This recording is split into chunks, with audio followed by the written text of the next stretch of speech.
دیارە کەرکووک بە درێژایی چەندین دەیە پرۆسی تعریبی لەسەر بووە لە دوای پرۆسەی ئازادی عێراق لە 2023 بەشێکی زۆری ئەو عەرەبانە گەڕانەوە شوێنە ئەسڵیەکانی خۆیان سوودمەند بوون لە مادەی 140 بەڵام گرفتێک هەیە لێرە کاتی خۆی کە حکوومەتی عێراق دەستی بەسەر زەوی وزاری کووردا گردووە ئەم زەوی وزارانەی خستۆتە سەر دەوڵەت و دواتر لە ڕێگەی گرێبەستەوە بەو خەڵکانی داوە کە لە ناوچەکانی ترەوە هێنراون لە دوای پرۆسەی ئازادی کەمتر کورد بەلای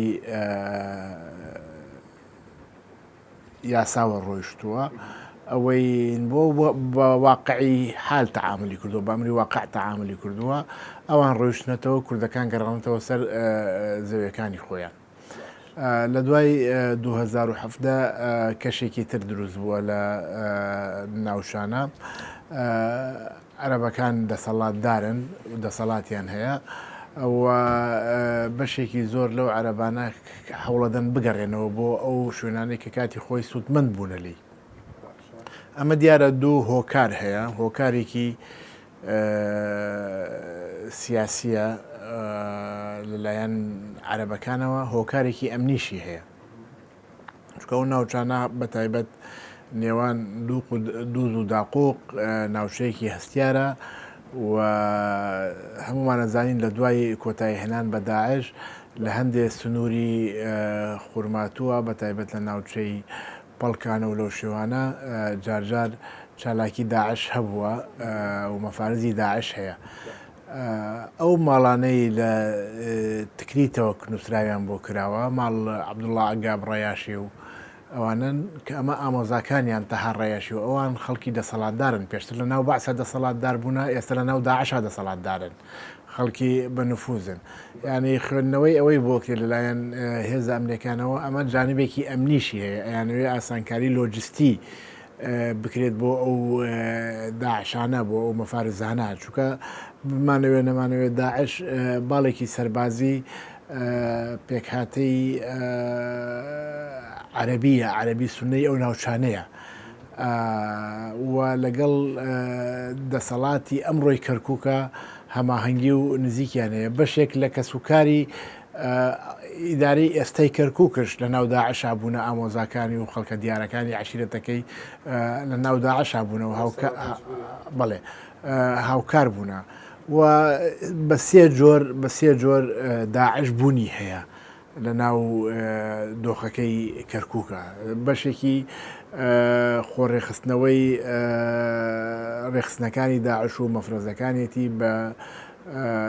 لە ریزی شانەی ڕێخستون و ئەوانە خۆیان ڕێخستۆتەوە بەشێکی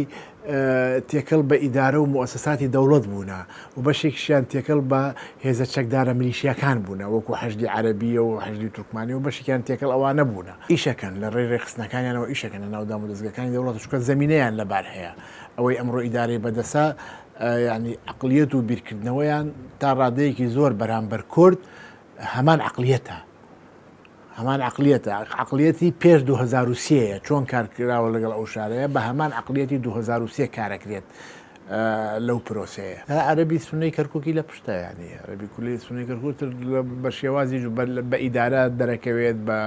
حیزبەکانیان دەرەکەوێت پەرلەمانتارەکانیان لە بەغدا دەستی لە ناو ئەو پرۆسەیە هەیە بە ئاشکرا دەستیان لە پرۆسەکەی هەیە ئەجندای سیاسی خۆیان هەیە تۆ هەڵبژاردنت لە پێشە و ئەوانش پێویستیانە بەوەیە کە قەبارەی خۆیان بە گەورە پیشان بدەن لە هەڵبژاردنە و پێش هەڵبژاردن چیان پێ بکرێت دەنگی زیاتری خۆیان بێنە کەرکووکەوە ڕاستیەک هەیە نابێت لە بیری بکەن یعنی بەعز 40 ساڵ لەم وڵاتە دەسەڵاتدار بووە کە بەعز 40 ساڵ کۆمەڵێ پێگەی هەبوو کۆمەڵێ عەرەب پێڵێ حەوازنی هەبوو عەرەبی کەرکووک عەرەبی حەویجە یەکێکە لە حازینە گەورەکانی بەعس لە عێراق بووە لە دوای پرۆسەی ئازادی عێراقش و ئەم ناوچانە نەهاتنە ژێرباری پرۆسەی سیاسی عێراقەوە دوای بوونە قاعدە و دوایی بوونە داعش و دوای حکومداری ناوچەکانی خۆیان کرد لە ڕێگەی داعشەوە و هەر خەڵکی ئەو ناوچانەش ئێستا لە ئیداری کەرکووکان هەر ئەو خەڵکانن و کەسوکاری ئەو خەڵکانن لە ئیداری کەرکووکان و چالاکی ئابووریشیان هەیە ینی پێوان پێویستیانە بە شێوەی شێوازی جۆراوجۆر دەربکەون ینی حوڵەدەن سوود لە چالاکی ئابوورەکانی کەرکووک وەربگرن لە ناو هەموو ئیشێکشەکەن دەستیان لە هەموو ئیشەکشاهەیە دیارە وا بزانم ئەگەر باڵۆ نەبم یەکەم کەس ئەو پرسە من جوڵانم کاتی خۆی من قسەم لەسەر ئەو پرسە کرد ژمارەیە چەکداریان هەیە ئەو چەکدارانە ڕینکراون لەژێر چەتری کۆمپانیای ئەمنیە کۆمپانیای ئەمنی لەژێر چەتری ئەو کۆمپانیایە هەم چەکداری زۆریان دروست کردو هەم چەکدارانە بەشێکی زۆریان لە دەوڵەتی تورکیا ڕاهێنانیان پێکراوە تەدریب دراون بەڵێت هاتو حرەکەکە ئەو دامێکە حیزبەکان ئەو دامێکە یعنی عناسری حیزبەکە لەسەر داوای تورکیا ئەگۆڕێن و دائەنرێن و ئەمانە هەر تەمسیلی ئەجندای تورکیەکەن ینی حرەکە سیاسیەکەیان تورکیاش لەبەر خاتری ئەوانی نییە یعنی یەک حەقیقەتێک هەیە تورکیا کار بۆ بەرژەوەندی خۆیەکات ئەوان بەکاردێنێ ینی یەکێک لەو کەسانەی کە زەرمەند بووە زۆر لە عێراقا زەرری پێگەیانوە لە پێگەی قەومیەتی پێگەیانوە تورکمانەکانن تورکمانەکان لەبەرەوەی لە ساڵی 2023 لەسەر داوای تورکیا نەبوونە بەشێک لە پرۆسەی ئازادی عێراق تا ئێستاکە بەرەی تورکمانی باجی ئەووادا تا ئێستاکە کەسێکی بەرەی تورکمانی لە ناو حکوومەتی عێراقا قبول نییە ئەگەر تورکمانێکش دابنرێت لە ڕێگەی حزب شیعەکانەوە دائەنرێت نەک لە ڕێگەی بەرەی تورکمانیەوە یعنی بەرەی تورکمانی زۆر ینی تا ئەو لایەنە بووە زۆرترین زەرەری کردووە لە ناو عێراقا لەو پەیوەندیانەی کە لەگەڵ تورکیا هەیەی وە تورکیا هەڵی سوڕانووە لە بەرژەوەندی خۆی نەک لە بەرژەوەندی تورکمان لە عێراق تورکیا تموحی خۆی بۆ کەرکووک ناشارێتەوە بۆ کەرکووک و بۆ مووسڵ و بۆ لایەتی مووسڵ بەگشتی بە ئاشکرا باسێکە دەڵێ کەرکووک محافظەی 82 مووسڵ محافظەی 83 تورکایە یعنی ئەجندای تورکیا وازەحە و بە ئاشکراش ئیشەکە وای بۆ نمونایە هێستا تورکیا هێزی تورکیا لە هەرێمی کوردستانایە گەیشتۆتە ئەم سنوورانە خۆ بەدزی نهاتووە تورکیا بە ئاشکرا هاتووە و ئەجندای خۆی هەیە بە ئاشکرا ڕاستە پەکەکەی کردوتە بیانوویەک بەڵام پەکەکە تەنها بیانووە گینا تورکیا ئەجندای سیاسی تری هەیە بۆ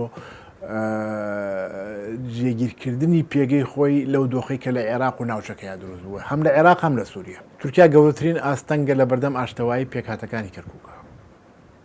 ینی یەکێک بۆ لەو عاملانەی دایمە فاکتەری نائارامی شارەکە بووە ینی دایمە گرفتی دروست کردو کە هەر کاتێک پێکهاتەکان نزیک لە یەکە بنەوە بگەنە بە چارەسەر تورکیاتێکیەدا هەر بۆ نمونە لە کاتی سەردەمی بەعسشە لە کاتی سەردەمی بەعزا لە مفاوەزاتی 84 یەکێتی لەگەڵ حکوومەتی عێراق حکوومەتی بەعس سەدام لەگەڵ یەکێتی نیشتیمانی کوردستانە گەیشتنە ئاستێکی باش بۆ کەرکووکیش گەیشتنە ئاستێکی باز لە تەنها ئیمزای اتفاقەکە مابوو تورکیا هاتە سەر خەت و ڕێگەی نەداوتێکیدا فشارێک لە حکوومەتی عێراق کردو نەیەشت ئەو اتفاقی لەگەڵ کووردا بکرێتە بەرەت بکرد من بەشی سەرەکی ئەو هۆکارانە گرفتی گەورەی کورد بۆ ئەو هۆکارانە ئەوەیە کورد دیدێکی ڕوونی نییە بۆ کەرکووک ینی ڕەهەندێکی استراتیژی نییە بۆ کەرکووک کاری لەسەر بکە زۆر جار دێتە سەرەوە و گفتوگۆگرێ ینی هەندێک جار گلەی ئەوەشمان نامێنێ بۆ نیەتی لەبەرەوە ئەوەی ئەبینین ئێستاکە کورد ئەجندای ڕەهەندی استراتیژی بۆ هەرێم نییە ناتوانێت ئیدارەی هەرێم بە شێوەیەکی تەندروست بدا و دەیان گرفت و قەیران لە هەرێما دروست بووە بەهۆیەوەی کورد ڕوئیایەکی وازەحی نییە بۆ ئیدارەدان لە هەرێما بۆ ئەو ناوچانە چی ئەبێت یان ئەمە قورسە ئێمە بینیمان مەسەرەن لە سەرەتای پرۆسی ئازادی عێراقەوە کورد فاکتەرێکی گرنگ بوو لە پێکهێنانەوەی عێراق و نووسینەوەی دەستور و سەرخستنی دەستوردا کورد لەو کاتەیە داوای خاکیە کرد لە ساڵانی دوای ئەوە گەڕایەوە پاشەکشەی کرد لەسەر ئابووری کاری کرد ئێستا ئابووری نەماوە دوای چەند ساڵی ڕابردوو لەسەر بودجە کارێک کرد. 2 ساڵی ڕابردوو لەسەر موچە کاری کردووە. ئێستا هاتۆتە سەر نیو موچە و ڕبوع موچەش کار لەسەرەواکە، یعنی کورد پاشەکشەی گەورەی کردووە لە پرۆسی سیاسی عێراق و لە خواست و داواکاریەکانی خۆیشی. ئەمە شتێکێک هۆکارێکی سەرەکی ئەگەڕێتەوە بۆ ئاڵۆزی و پشێوی خودی ماڵی کورد، یعنی کورد نەیتوانی و ماڵی خۆی ڕێک بخاتەوە. ئەمەش بۆ ئەوە گەڕێتەوە کورد فەشەلی هێنا لە گرێدانی کۆنگرەیەکی نەتەوەیی، نەیتوانی کۆنگرەیەکی نەتەوەی ببەسێ بۆ ئەوەی ڕوئیایەکی هاوبەش استراتیژێکی هاوبەش پێک بهێنێ بۆ هەموو پرسە نەتەوەیەکان. کورد تا ئێستا سەرکردایەتی نییە، ینی شتێک نییە. من زۆرجە لە ڕاگەیان بیستم باسی سەرکردایەتی کوردی ئەکرێ. کورد سەرکردایەتی نییە، ئەوەی هەیە سەرکردایەتی ئەحزابی کوردیە، ینی سەرکردایەتی حیزبە کوردستانیەکانن، سەرکردایەتی حیزبە کوردیەکانن، سەرکردایەتی میلەتی کورد نییە. کورد میلەتێکی بێ سەرکردەیە، بێ ستراتیژە، بێ ڕوئیایە. نەک زیانی گەورەی بە کورد گەیانەوە لە پێگەی کورد لە هەموو ناوچەکان، لە هەموو پارچەکان گەیانەوە، بە تایبەت لە عێراق و بە تایبەت لەو ناوچانەی کە پێوترێ ناوچەی جێناکۆک. یعنی کورد پاشەکشەی گەورەی کردووە. من نازانم زیان لەوە زیاتر چییە، یعنی زیانی زۆر زۆر گەورەی کردووە لەو ئاڵۆزیە. ئێمە حکومڕانی ئەو ناوچانەمان کردووە، نەمانتوانیوە بە لۆژیک حکومداری بکەین. ئەوەی کراوە یەک لە ڕێگەی سۆز و عاتیفەوە، یەک دوو لە ڕێگەی کاردانەوە تەعامل کراوە. بۆ نمونە مەسەل بۆ نمونەیەکت پێڵێ ممە باش لە 2034ەوە باسیەوە کرێت پۆستەکانی کەرکووک دابش بکرێت بە ڕێژەی 132 لە نێوان پێکهاتەکانە، ینی بۆ کۆی دام و دایرەکانی کەرکووک کارمەندەکان دابش بکرێت لە نێوان پێکهاتەکانە بە ڕێژەی 132. ئێمە وەکو کورد 14 ساڵ حکومڕانی ئەو شارە بووینە، تا ئێساکە ڕێژەی کارمەندی ئێمە نەگەیشتۆتە 120 لە کاتێکە دێن 132 ڕەتەکەینەوە. ینی تۆ خۆت نیوەی ئەوەی مەسەن 118 132مان بۆ پێشنیازەکەی ڕەتیەکەینەوە دژی. گەیشت خەڵکی ئەو ناوچانە بە عام ئەوەی من تێگەیشتوم لێی، چی خەڵکی کورد، چی خەڵکی عەرەب، چی خەڵکی تورکمان گەیشتنەتە ئەو بڕوایی چارەسەری پرسی کەرکووک چارەسەری نەتەوەیانە نابێت. بۆ هەر نەتەوەیەک نە عەرەب بتوانێت بە پرسی بە ئەجندای قەومی پرسی کەرکووک چارەسەرکە، نە کورد ئەتوانێت بە ئەجندای قەومی پرسی کەرکووک چارەسەرکە، نە تورکمان ئەتوانن بە ئەجندای قەومی پرسی کەرکووک چارەسەر بکرێت. ئللا بێ سیغەیەکی هاوبەش بۆ ئەو پێکهاتانە لەو شارەیە بدۆزرێتەوە. و من پێم وایە ئێمە وەکو کورد دەرفەتی گەورەمان لە بەردەسا بوو بە واقعێکی کوردی لەگەڵ پێکهاتەکانی ترا ڕێککەوین، بەڵام ئەو فرسەتانەمان لە دەستدا. ئێستا ئەبێ بە واقعی پێکهاتەیی لەگەڵ ئەو شارە لەگەڵ پێکهاتەکان ڕێککەوین. بەداخەوە بەشێک لە هێزە سیاسیەکانی کەرکووک، بەشێک لە هێزە کوردیەکان، بەشێک لە هێزە عەرەبیەکان و هێزە تورکمانەکانش وازەحن کە زۆرینەیان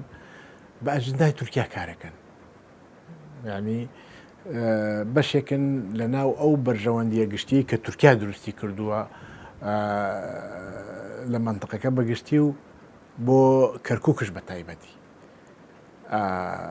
بەشێک لە هێزە کوردیەکانش ئەو ئەجندانیان بەڕێوە بردووە، لەبەرەوە ڕێگر بوونە لەوەی کە پارێزگاری کوردان مەزە بۆ نمونە تا هەڵوەشانەوەی ئەنجومەنی پارێزگاکان، ئەنجومەنی کەرکووک کە لیستی برایەتی زۆرینەیە ئەیتوانی کۆبێتەوە مەحافزدا بنا و کەسش نایەتوانی ڕێگری لێ بکە بە قانون.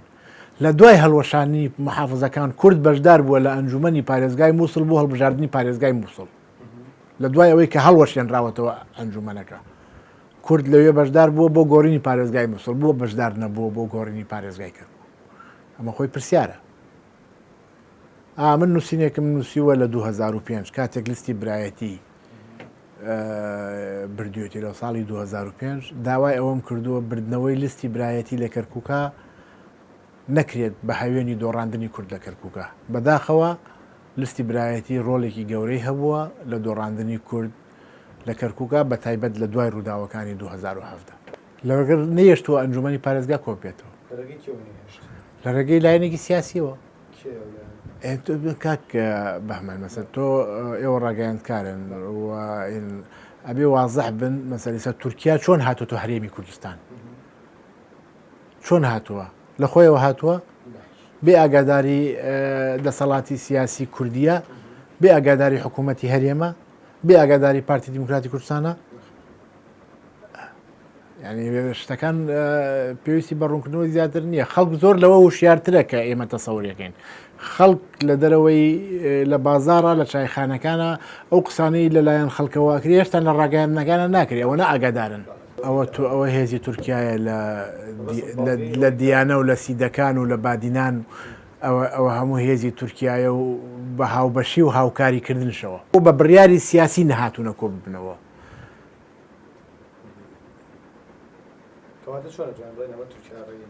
بەشێکە لە ئەجندای تورکیا بەشێکە لە ئەجندای تورکیا نەک هێزی کوردی ئەجندای تورکیا لە ناو کاریگەری لەسەر پێکهاتەی سونەی عەرەبیش هەیە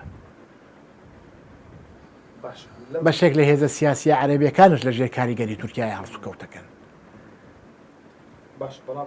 تورکمانیش هەمووی نا تورکمان بەشێکی تورکمانەیە کاریگەرشن تورکمانە شیعەکانن کە ئەمڕۆ لە عێراقا لە کۆی حەوت ئەندام پەرلەمانی تورکمان یەک دانەیان سونەیە شەشی شیعەیە لە عێراق لە کۆی سێ ئەندام پەرلەماندوانی تورکمانی شیعەیە یەکێکی تورکمانی سونەیە شیعەکان لەژێر کاریگەری ئێرانان سونەکان لەژێر کاریگەری تورکیادان هێزە کوردیەکانش هەروە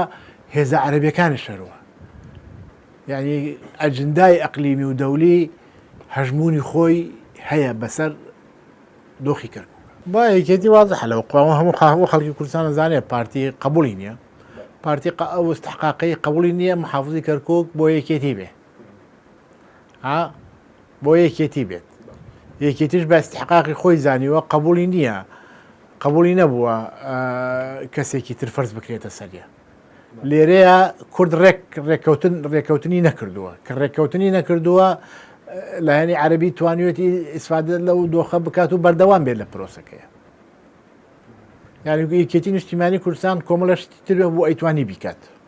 یعنی بەڕێی من ئەیتوانی بیکات ئەیتوانی مەسەلەن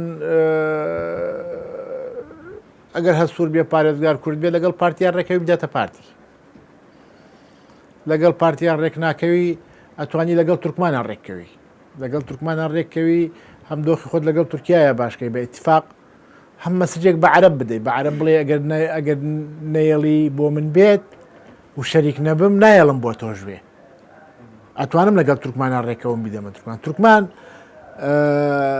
لە کەرکووکە گەریدارە بێت خەتەری لە عەرەب کەمترە بۆ کورد مەترسی تورکمان کەمترە لە عەرەب بۆ کورد لەبەرەوە تورکمان ئیمتیدادی نییە گوندی نییە خەڵکی نییە ناتوانێت بێت پرۆسەی تەتریک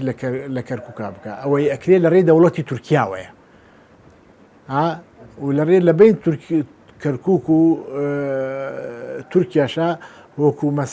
مەسافەیەکی زۆر هەیە ئاسان نییە تورکمانش خۆیان ڕێژەکەیان لە عێراقا کەمە لەکوێوە تورکمان دێنێت بۆ کەرکووک لە تەلعفەرەوە لەکوێوە هێنێت ینی ئەو مەترسینیە بەڵام عەرەب ئیمتیدادی زۆری هەیە لە کەرکووکەوە دەرچوە عەرەبە تاگەیتە سعودیە تاگەیتە ئەفریقا ئەوە پرسیارێکە خۆیان بوونەتە بەشێک لە ئەجندا ئەقلیمیەکان لەبەرەوە ناتوان ڕێکەون ئەجندای نەتەوەی نییە ئەگەر ئەجندایەکی نەتەوەی هەبوو وایە ڕێکەوتن ئەبوو کەرکووک نابێ هیچ یەکێک لە پێکهاتەکان هەست بە پەراوێز خستن بکات هەر پێکهاتەیەک لە کەرکووکە هەست بە پەراوێز خستن بکات کەرکووک شارێکی نائارامەمێنێتەوە بۆ نمونە ئێمە 14 ساڵ لەو شارە حکومڕان بووینە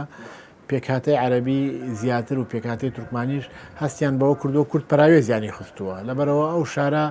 نائارام بووە و دۆخەکەی بۆ دۆخە گەیشت کە بینیمان ئێستا کورد کە زۆرینەی شارەکەیە پەراوێز خراوە لەبەرەوە جۆرێک لە استقراری هەیە ناسەقامگیری هەیە لەبەرەوە هەر پێکهاتەیەک لە کەرکووکە چەندێ بچووکش بێ ئەگەر هەست بە پەراوێز خستن بکات کەرکووک شارێکی نارەمە بێ ئللا بێ بەڕێکەوتنێک بگرێت هەرسێ پێکهاتەکە پێ رازی بێ هەرسێ پێکهاتەکە خۆی تایە بە براوە بزانێت کەس خۆی بە دۆڕاو نەزانێت لەو پرۆسەیە و من پێم وایە من وەکو خۆم و کوڕی خۆم پێم وایە باشترین چارەسەر بۆ کەرکووک چارەسەری ئابووریە دوورکەوینەوە لە چارەسەری قەومی بە دوای چارەسەری ئابووریا بکرێن وەکو شارێک وەکو هۆنگ کۆنگ وەکو دووبەی بێتە شارێکی کەرکووک شارێکی دەوڵەمەدە ئەکرێ گەر استقراری تیا دروست بێت هەموو خەڵکەتوانێت بێ سماری تیا بکە و هەموو خەڵکی شارەکەش ئەتوانێت سوودی لێوەربگرێ باشترین چارەسەر بۆ کەرکووک بەڕای من وەکو شوان ینی پێم وایە چارەسەری کەرکووک چارەسەری نەتەوەی نییە چارەسەری ئابووریە بێ بکرێت